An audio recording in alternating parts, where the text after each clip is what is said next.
हुजूर को दफन करके लौटे, तदफीन से फारग हुए, कब्र मुबारक में उतारा, हुक्म पूरा किया।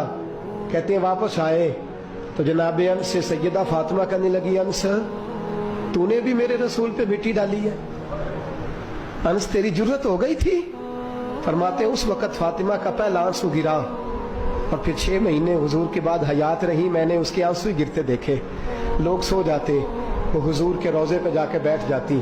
कहते मैं समझाता बहलाता, लेकिन फातिमा कहती अली सब्र अपनी जगह, करम अपनी जगह। और मैं तुझे क्या बताऊं, बहन भाई पहले सारे चले गए, वालदा पहले छोड़ गई, अब हुजूर अलैहिस्सलातु सलाम ने भी पर्दा डाल लिया है, मुझे चाह और जानिब कुछ दिखाई नहीं देता। कहते 6वां महीना था हुजूर के विसाल को।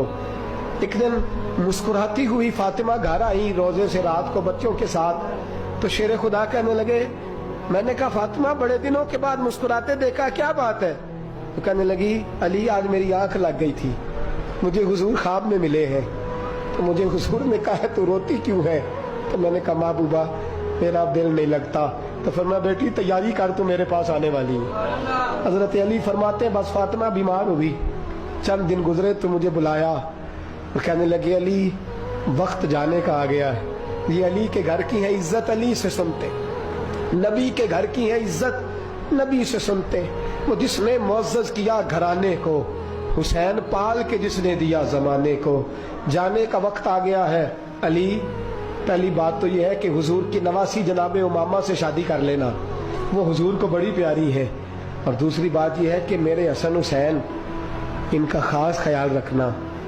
और तीसरे लफ्ज कहे तो हजरत अली तड़प के रोए, कहने लगी मैंने वक्त गुजारा है, आपकी हुकूक मेरी जिम्मेदारी थे, मैं इंसान थी भूल जाती थी, अगर मुझसे कहीं कोई कमी रह गई हो तो मुझे रज़ाए इलाही से दरगुजर करना, कहीं मैं हुजूर के सामने जाके शर्मिंदा ना हो जाऊं। शेर खुदा करम अल्लाह ताला वजहुल करीम फरमाते हैं मैंने हाथ थामा और मैंने कहा फातिमा अली का बड़ा मर्तबा था, पर जो तेरी निस्बत से कमाल था वो तेरा ही था।